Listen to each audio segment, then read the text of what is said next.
Snow White and the Seven Dwarves. A long time ago, a child was born to a queen and king, and she was called Snow White. When the queen died, the king married again.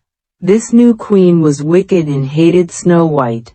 The queen gave orders that Snow White was to be treated as a servant.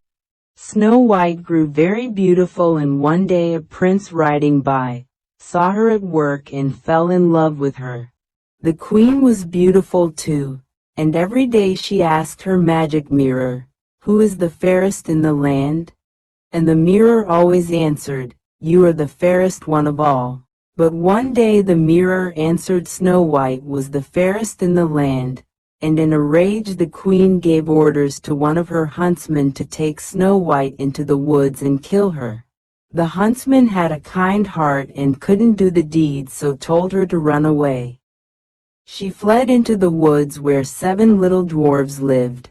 Their house was small and strange.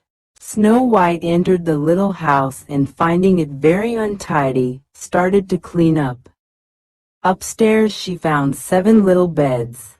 She was very tired, and stretching out on one of the beds, was soon asleep. When the dwarves came home, they were surprised to find Snow White, and after some argument, decided to let her stay. She promised to cook and look after them. The queen discovered where Snow White was living and, disguising herself as a witch, took a poisoned apple and set out for the dwarves' cottage. She gave Snow White the poisoned apple to eat, and as soon as she bit the apple, she sank into unconsciousness. Thinking she was dead, the dwarves built a glass coffin and put her in it. For days she lay in the forest in her glass coffin.